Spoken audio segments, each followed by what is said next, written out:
What's up, people? It's your girl Vadina, and welcome back to another amazing episode of Vlogging with Vadina. Thank you guys so much for your love and support. And I just recently realized that we have new subscribers, so I want to say thank you for joining Vadina's family, and I hope you guys have an amazing time here. Well, it's January 2022. Oh my god, I can't believe it. This is my dorm. And today we are doing something different. So guys, we have a guest in the house for the first time ever. We have a guest. I'm about to start this new series about college, and I have a guest. So give it up for your girl, Esther. What's up, girl? What's up, girl? What's up, girl? And FYI, a fun fact, Esther is actually the girl who took those pictures in the last video. So if you guys watched the last video of me going to the arcade, this is the girl behind the cameras, and she took the amazing pictures. Her Instagram and her socials is gonna be in the description box below. So please hit her up, and that's it, guys. So what's up, Esther? How you feeling? Feeling great. Introduce yourself. Hi, I'm Esther. What's your major? I'm an exercise science major. I love working out and A lot. I do enjoy working out. She says I'm at the gym too much. I kind of am, but yeah, I enjoy that, and I figured that's something I would want to do as a career. I'm leaning more on physical therapy, so. So guys, this is something new. We always used to seeing doctors, lawyers, nurses, but today we are seeing exercise science. So there's so much things you could do in college. It doesn't have to be just a typical job. So today, guys, we are going to be talking about our do's and don'ts in college, and mental health and stress. That sounds like a lot, but it's just kind of like intertwining together, so it kind of makes sense. So let's start off with, what is your number one source of stress in college? My number one stress, balancing schoolwork, job, and just a social life. I think, like, how many hours do you dedicate to your schoolwork? a week. Well, last semester, I'll just say this, like, because last semester my classes weren't that hard, so I didn't have to dedicate like as much time as I'm looking at my semester, my schedule for this semester. It's definitely like going to be more, so more like 10 plus hours, because I am taking pretty hard classes. So basically, if you guys don't know, college is about knowing your schedule. So sometimes you have easy classes, and by easy classes we mean like general classes, like Korean class. That was like my distress class last semester. So it was like I just go there to like cool down and just have fun. So I didn't really have to study in that class, which kind of like reduced my workload. But this semester, oof. I feel you. I don't have any distress class. All my classes are really stressing, not distressing. So I don't really know how that is going to work out. So number one, do's and don'ts in college. Okay. Do's, definitely if you need extra help, like what do you call them, office hours with professors, that's recommended. Like, definitely Like on Zoom, like in person. I think some professors try to do it both. Okay. Well, like, especially with COVID. What's your preferred way? I prefer in person. I don't like anything Zoom, so I don't like online classes. I don't do anything Zoom.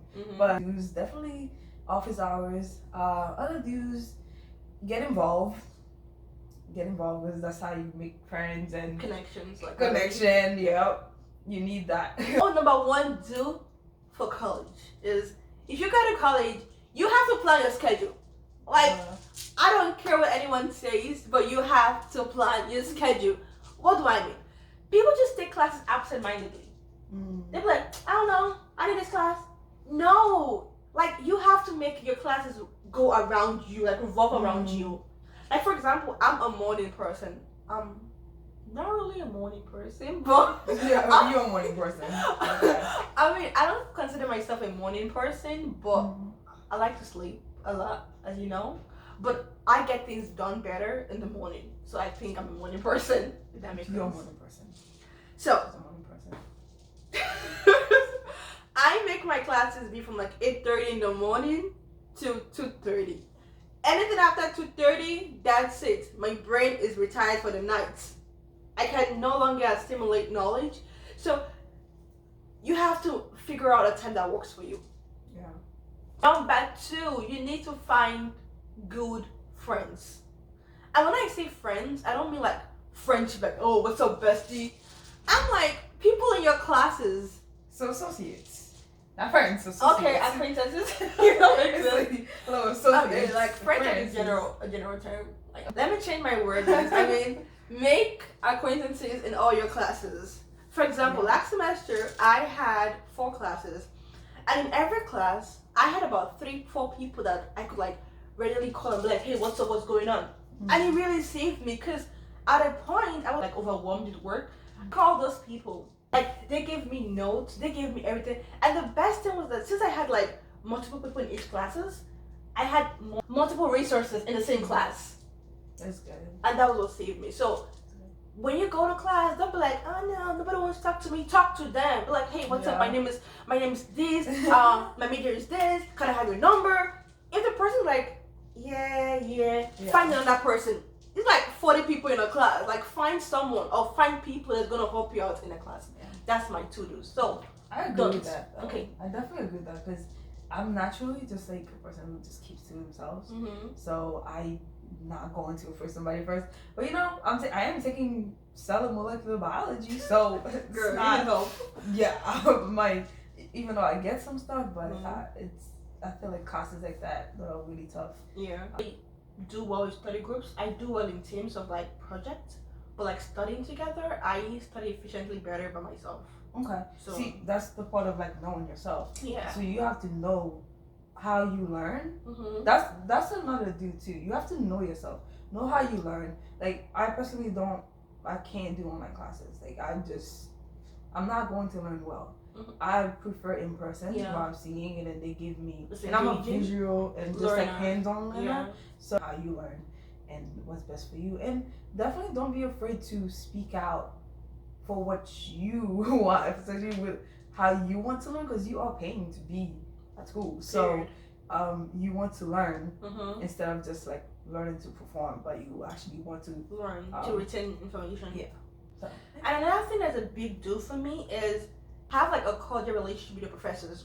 Why do I say this? A lot of people don't like interact with their professors. It's kind of like good morning, good afternoon, and just go. Like, you want them to know you by your name. Why do I say this? These people are gonna be like your recommendation letters. Number 1, they're gonna like refer you to like job opportunities in the future. And at the beginning of every semester, I always speak a striking hairdo. Call me vain.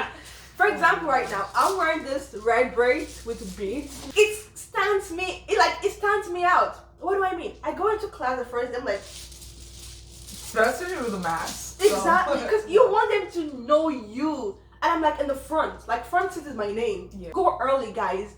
When you go early for the first day of class, you leave a lasting impression. Not just first day too. I would recommend going early if you can, every single time, because then most of the time they're already in the classroom and you're just chilling and waiting for the students to come in. That way, professor will ask you, oh, how was your weekend? How's all the classes? Yeah. So I think, and then when you see them in the hallway, be like, hi, professor. Do this 2-3 times. I kid you not. They're gonna know you. And if you need help at the end of the semester with a grade bump, it's like, again, part of like knowing yourself. Yeah. If you know you're not a morning person, do not want to take 8:30 a.m. classes. Like, but I want to say that college is about building character. That's true. You should try it though. If you're not a morning person, try to take one class that's relatively easy in the morning and see how it goes for you.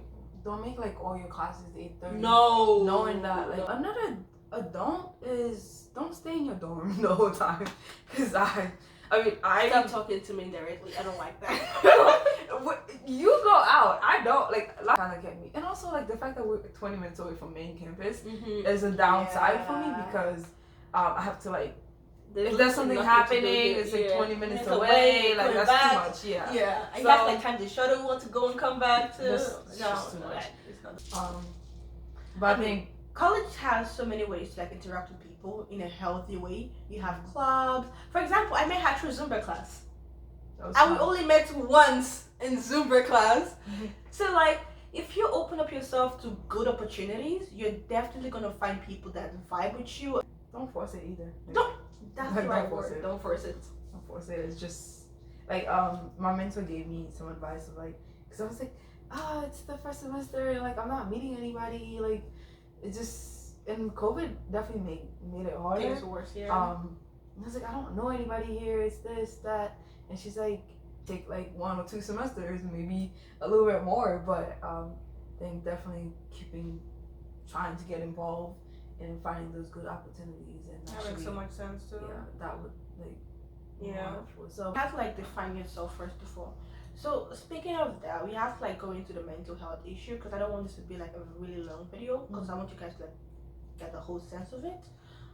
This video applies to everyone out there, all college students, transfer, freshmen, seniors, whatever you are, grad students. I don't know.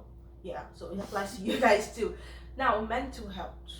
Like, I feel like Gen Z, our generation, uses that word a lot. Like, it's about to lose its meaning of mental health. I feel like we should use that word carefully these days so we can be able to understand our problems. You know, so now, how do you deal with stressful situations? Stressful situations? That could be family issues, but sometimes it doesn't have to be like a specific thing. It could just be like an accumulation of things and emotions, and it just doesn't make sense if you want to explain it to someone. Like, why are you stressed out? I'm just stressed out. Do you get that feeling? Yeah. So how do you deal with that? I go to the gym. Listen, whether it was like family or school or anything, it was mostly family. Let me just clear up.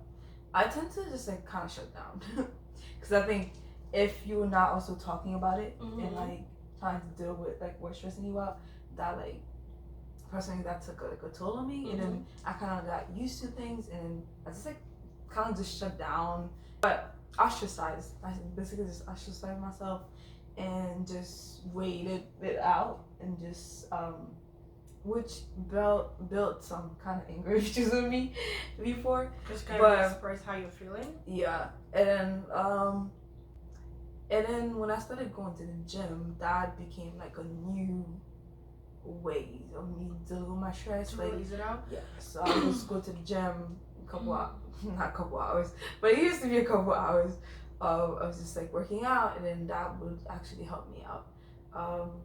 Or it used to be like really shutting down. I do think I still do shut down a little bit.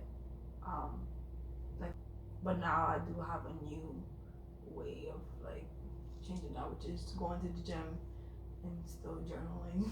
So that's kind of healthy because it's like working on your body and like writing down, which is really good.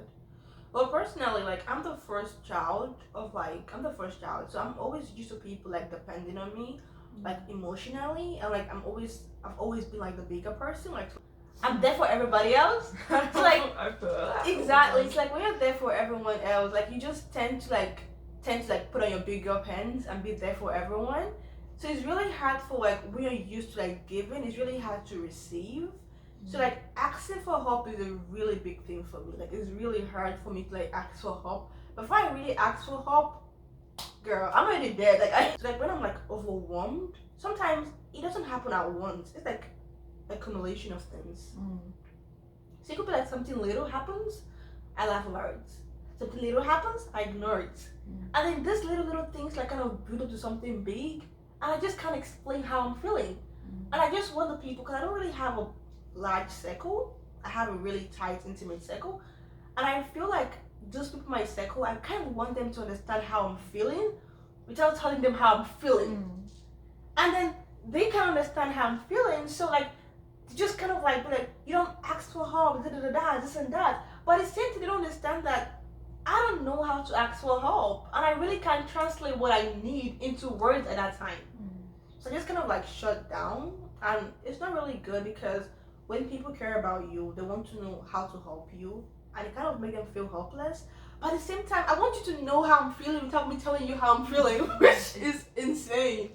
But everybody has different ways. So what I do is, even though I still tend to like get into my shell, I love walking, like long walks. Like walking is meant for me. I walk like 2-3 miles. I won't even realize it's like, girl, I could win an award for working. Like I just put on my music or nothing else, or just go on a long walk, and after that I feel better, you know. And then I come out to people. So I'm still working on that, but that's some of the ways. Like, can you guys relate to what I'm saying? If you can, please share below. I want to know how college students deal with stress and like how they go about it. I mean, now I definitely have like not that I didn't before. I mean, I also have like a closing circle. Like I don't have any friends. Not a bad thing. But I think I've come to gain some like having a mentor that I can like call and be like, hey, like I am super stressed. Whether they're like, is a mentor a professor? No. No. Some people are sharers, which is good for them, but some of us are not. So we kind of like have to work in that, you know. Yeah. So guys, I hope you guys enjoyed this video. As a means of recap, we talked about the do's and don'ts of college, and we talked about mental health too. We talked about ways and how to deal with mental health problems, you know, and how to reach out for help. So that's just out for help. So schools always, I think all schools have counseling centers or any type of thing. So I think those are definitely helpful too. So I think if you are struggling, whether it's stress or anything else, it is good to and it's confidential too. Yeah, so. And you pay for it. So you pay for it? I mean, no. It's free. It's free. Oh, but I'm saying your tuition pays for it. Yeah, that's right. Yes, pays for it. So depending on where you go, I guess. But yeah. So I think definitely reaching out. There's nothing wrong with not being okay. It's okay to not be okay. That's a K drama I just remember right now. It's okay not to be okay. Oh, my heart. We are both K drama lovers. She a little too extreme with it. I used to be. I've moved on. Oh my god, did you say that to me? Okay, so I really enjoyed making this video. Please don't forget to give this video a like. Please share and subscribe. And if you have any more I should do my next video, please comment in the section below and I will respond to you. Love you guys, and of course, it's your girl Vedina, and please don't forget to stay safe. Peace out.